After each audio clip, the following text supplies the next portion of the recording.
I'm Phoebe Roberts, and this is Anatomy of a Scene.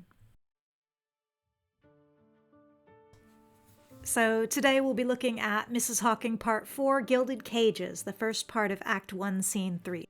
So if you haven't caught that show yet, you're going to want to watch that here on our YouTube channel first.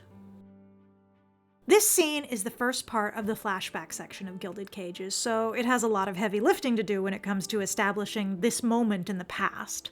The subplot takes place entirely in the house of the Lieutenant Territorial Governor in British Singapore in 1859, and this is the first glimpse we get into this part of our world. So it has to not only introduce the setting, but the important characters in it, and there is a lot going on with them.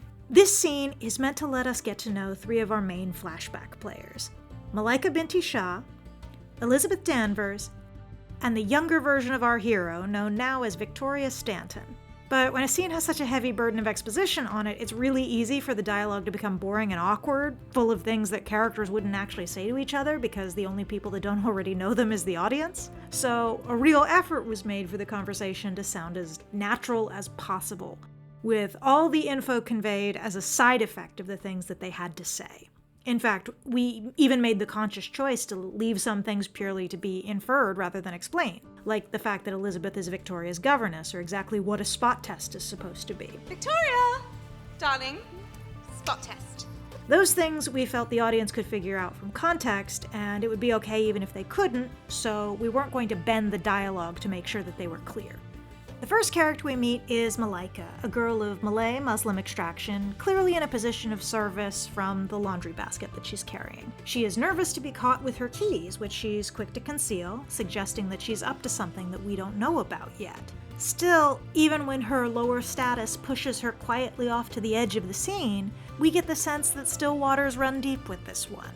The sense that we get of her life is that she's hardworking and self-made, coming to take on the position of Victoria's nanny, or Amma, as Elizabeth calls it, fresh from her previous work delivering mail for the local post office. We chose the delivery job to imply that she was literate, and that Victoria had likely seen her around the manor on deliveries, even if she didn't know her that well.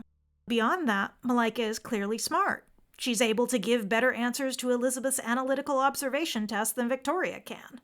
But the attention she pays and her questions about why there would be soldiers on the manor imply that she is also burdened, because the demands of her life and the vulnerabilities of being a native maid among her colonial oppressors mean that she cannot afford to be oblivious like Victoria is. The Battle of Gwalior in India. Last year where they put down the rebellion. How do you know that? I heard. Next, we meet Elizabeth, who we can divine from the way she's looking after and attempting to teach Victoria is our hero's governess. Elizabeth's first and foremost trait is her intelligence.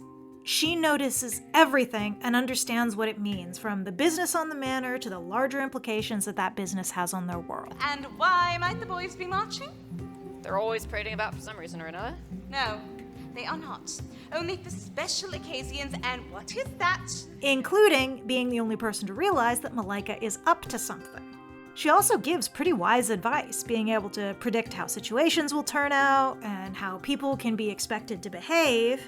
But her manner of speech indicates a strong undercurrent of bitterness in her. It won't do what you... Not listening, eh? Indeed. Why start now? Despite how brilliant she is exhausted by Victoria's disregarding her and annoyed that nobody ever listens to her even though she's usually right. It gives her the bearing of just like she's some nagging scold, cutting Victoria off from the adventure and freedom she craves. And this is designed to be just off-putting enough that the audience is also encouraged at this point to disregard Elizabeth, so that the surprise of her true potential being revealed gets pumped up. And there's also just the barest hint of her capacity for evil, too. She torments Malaika just a little with the possibility that she's on to whatever she's doing and could get her in trouble for it. I'd wager even Malaika noticed, busy as she is these days. This isn't something Elizabeth ever acts on, because she doesn't actually care about Malaika's business, but she is taking out her feelings by exerting the little control that she has on one of the few people she has power over, which is a pretty lousy thing to do. Finally, we need to meet Victoria Stanton, who is indeed a very different character than the Mrs. Hawking we know. We're accustomed by this point to our controlled, brooding, icy protagonist who is a calculating mastermind that never lets people get too close.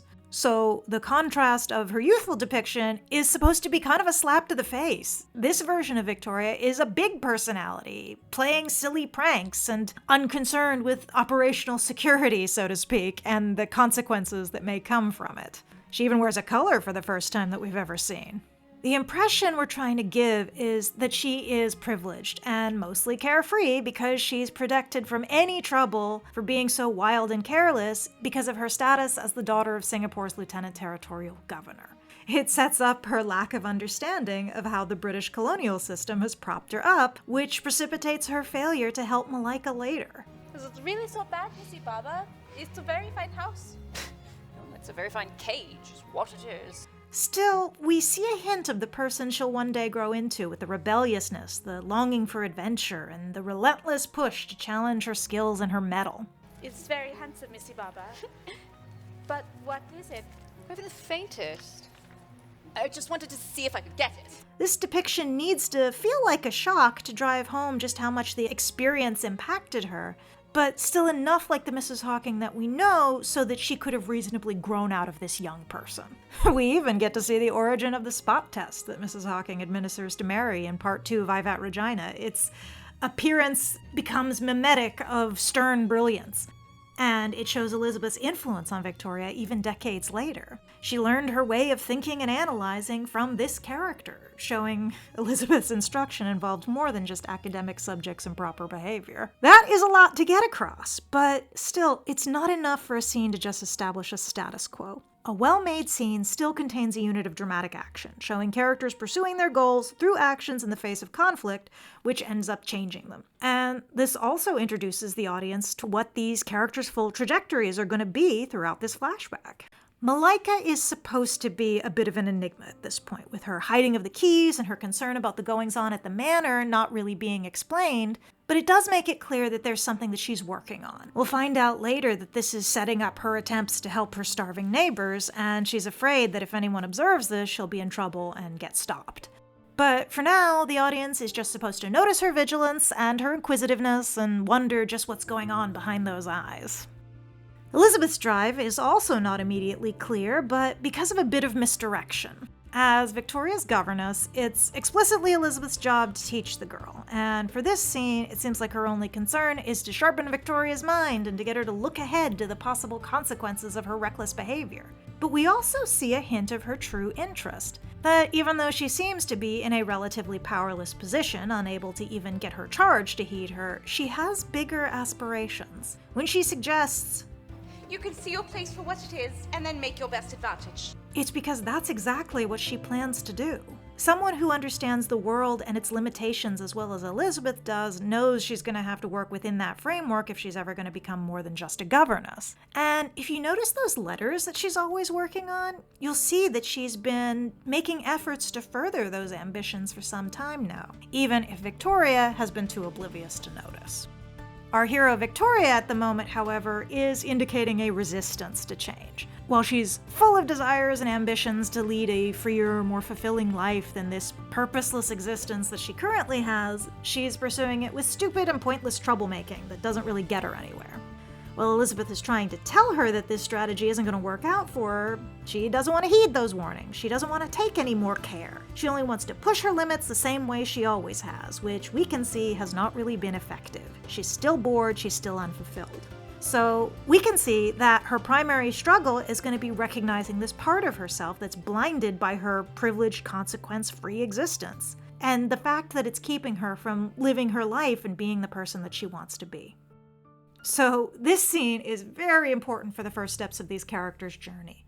And even though its primary job is to set things up, it has to be a noticeable step on that journey, and we have to see characters making progress towards the ultimate change that they're going to be taking.